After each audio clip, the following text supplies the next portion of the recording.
그러니까 이분의 막말과 그 사람을 모욕하는 건 체질화되어 있는 것 같아요. 왜냐하면 1년 사이에 운전기사가 여러 번 바뀌었잖아요.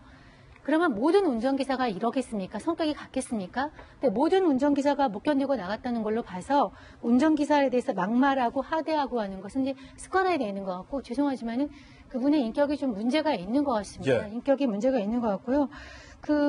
제가 얘기했지만 아버지 이중근 회장 같은 경우는 어렵게 회사를 읽었고 장학사업도 많이 하셨어요. 아까 박용준 의원이 잘 말을 해놓는데, 고생하지 않고 기업을 물받은 사람들이 자기의 인격이나 어떤 능력 이런 것들이 검증되지 않은 상황에서 그 기업을 물려받아서 또 저분도 실제로 경영을 20년 가까이 하셨더라고요. 그러니까 지금 전경련에 대한 상이나 이런 데서 맡고 있지 않습니까? 그런데 실제로의 그 내면의 모습은 저렇다는 것이죠.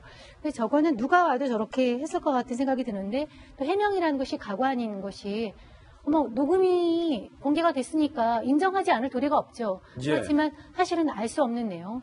운전을 위험하게 해서 막말을 했다. 위험하게 하면 다 막말을 해야 되는 겁니까?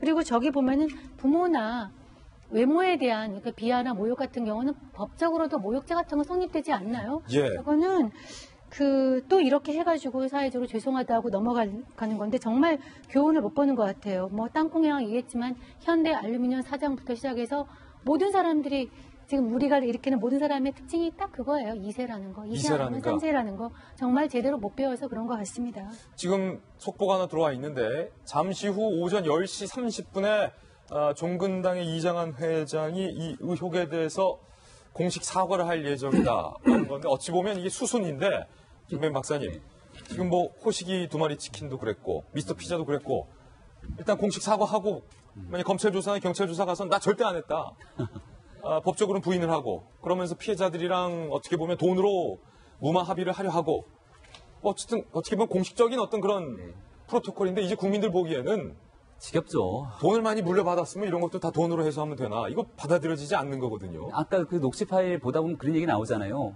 자, 그냥 지나가. 벌금 내면 되지. 라는 얘기를 하는 겁니다. 그러니까 이번 사건에 관해서도 과거에 이제 운전기사에 대해서 막말했던 여러 가지 사례들이 있는데, 대표적인 케이스가 대림산업 부회장 케이스거든요. 예. 그 당시에 벌금 1,500만 원이 선고됐다는 겁니다. 지금 이 회장 같은 경우는 자본평가액을 보니까 1,919억 정도가 되네요. 그러니까 이런 사람들이 보게 됐을 경우에 벌금 1,000만 원, 2,000만 원 내는 거 아무 일도 아니겠죠. 근데 저는 이 내용들을 좀 보게 되면서 운전기사한테 존댓말이라는 건 찾아볼 수가 없고요. 예. 말이 상설화돼 있고, 앞서 녹취 파일을 들어보면 무슨 말인지 알 수가 없습니다. 삐처리가 하도 많이 돼갖고. 이런 얘기들을 운전기사에 할 정도면 종근당이라는 회사를 운영하고 있는 또 다른 직원들에게는 또 다른 갑질하지 않았을까라는 생각이 들거든요. 그러니까 저는 여기 박용진 국회의원님도 계시지만, 대한민국의 법을 좀 만드시는 분들께서 감정근로에 대해서 정말 상대방의 인격을 모독하고, 예. 본인이 갖고 있는 회사의 지위를 남용해갖고 뭔가 물리적인 폭행은 강하지 않았지만 언어적인 폭행 등으로 상대방에 대해서 정말 씻을 수 없는 상처를 준 사람들에 대해서는 뭔가 모종의 처벌이 반드시 따라야 된다는 생각이 듭니다. 그런 것들을 재발되게 바로잡지 않는다라면은 분명히 법정 다툼으로 가게 됐을 때는 또 훌륭하고 돈 많은 좋은 변호사를 쓰겠죠. 그럼 이 운전기사 같은 경우는 법정의 다툼을 할 만한 능력이 또 없는 것 아니겠습니까? 예. 형법으로 강하게 처벌할 수 있는 뭔가의 모종의 조치가 있지 않으면 이런 일들이 계속 반복되는 거 막을 수 없다고 봅니다. 돈으로 모든 게 다 된다라는 이 같은 잘못된 생각이 더 이상 통하지 않는 사회를 박용진 의원도 계시지만 꼭 만들어주시기를 부탁하겠습니다. 저희도 노력하겠습니다.